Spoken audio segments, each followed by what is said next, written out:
আমাদের উসমান হাদি কি বলেছিল? এনসিপি 3টা অপরাধ, এর মধ্যে প্রথম অপরাধ বলেছিল এনসিপি জুলাইকে আওয়ামী লীগের মতন কুক্ষিগত করেছে, যেমনি ভাবে আওয়ামী লীগ 71কে কুক্ষিগত করেছিল। এনসিপির নেতৃবৃন্দ দুর্নীতি করেছে, এই কথা বলে নাই? যে ছেলেটিকে দেখেছিলাম যে গায়ে সেরা শার্ট এবং টিউশনি করে চলতো, সেই ছেলেটি এখন গাড়িতে চড়ে, সেই ছেলেটি এখন কোটি টাকার মালিক। এই কথা কে বলেছে? উসমান হাদি বলে নাই? আজকে তরুণরা, আমরা দেখেছি যে নেপালে তরুণরা তারা কিন্তু গণ অভ্যুত্থানের পরে ক্ষমতায় গিয়েছে। বাংলাদেশের তরুণরা কেন ক্ষমতায় যেতে পারলো না? কারণ তাদের ভিতরে জামাতের প্রতি ভালোবাসা ছিল। জামাত তাদেরকে যা বলবে তারা তাই করবে। একই সাথে যেভাবে বাংলাদেশকে ভারতের পরদ রাজ্য বানানোর একটি চক্রান্ত আওয়ামী লীগ করেছিল, এই কারণে কিন্তু চীনের মতন আমরা এগিয়ে যেতে পারিনি। তবে আমি দৃঢ় বিশ্বাস করি ইনশাল্লাহ প্রতি সপ্তাহে সর্বোচ্চবার বিকাশ পেমেন্টে 50 জন হবেন পেমেন্ট চ্যাম্পিয়ন। জিতে নিন টিভি সহ আকর্ষণীয় সব প্রাইজ। বাংলাদেশের মাননীয় প্রধানমন্ত্রীর নেতৃত্বে চীন যেভাবে উন্নত হয়েছে, বাংলাদেশ একইভাবে একটি উন্নত সমৃদ্ধ রাষ্ট্র হিসেবে বিশ্বের বুকে মাথা উঁচু করে দাঁড়াবে। যিনি বলেন যে বিএনপি কে 3 দিনে পতন ঘটিয়ে দিতে পারে জামাত ইসলাম শিবির, তাকে কখনো আপনারা রাজপথে দেখেছেন? দেখেন নাই।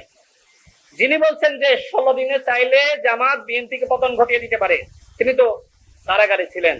এই জুলাই গণঅভ্যুত্থান না হলে তিনি কি মুক্তি পেতেন না। আজকে বিশাল বিশাল হুমকি দিচ্ছে 3 দিনে 16 দিনে বিএনপির পতন ঘটিয়ে দিবে জামাত ইসলাম। অথচ এই জামাত ইসলাম বছরের পর বছর তাদের প্রধান দলীয় কার্যালয়ের তালা খুলতে পারে নাই।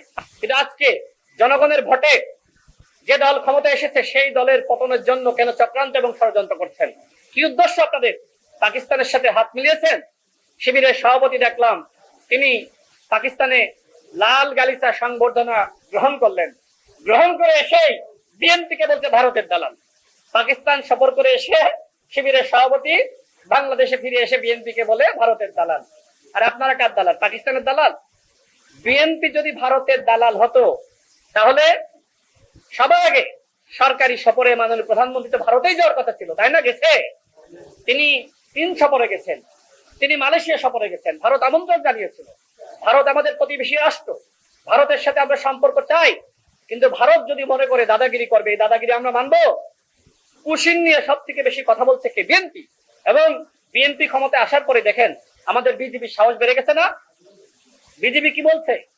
বিজেপি বলছে তোমরা গুলি চালালে আমরা পাল্টা গুলি চালাবো। বিএনপি শহীদ প্রেসিডেন্ট জিয়াউর রহমানের আদর্শকে ধারণ করে, জাতীয়তাবাদের আদর্শকে ধারণ করে, ইসলামী মূল্যবোধের আদর্শকে ধারণ করে, বিএনপি থেকে কি জামাত ইসলাম বেশি ইসলামী মূল্যবোধ ধারণ করে? বিএনপি ইসলামকে চর্চা করে, লালন করে, আর জামাত ইসলাম ইসলামকে ব্যবহার করে জনগণের সাথে মুনাফিকি করে। ভোট দিয়ে ক্ষমতা এনেছে। এই বিএনপির বিরুদ্ধে যদি আপনারা চক্রান্ত করেন, বিশেষ করে জামাত ইসলামকে বলতে চাই আপনারা স্বাধীনতা বিরোধী শক্তি, এদেশের মানচিত্রের প্রতি আপনাদের কোনো হক নাই। যদি বিএনপি কে নিয়ে কোনো চক্রান্ত করেন, ষড়যন্ত্র করেন, 96-র মতন হুমকি দেন, তাহলে এই জনগণ কিন্তু আপনাদের বিরুদ্ধে রাজপথে নেমে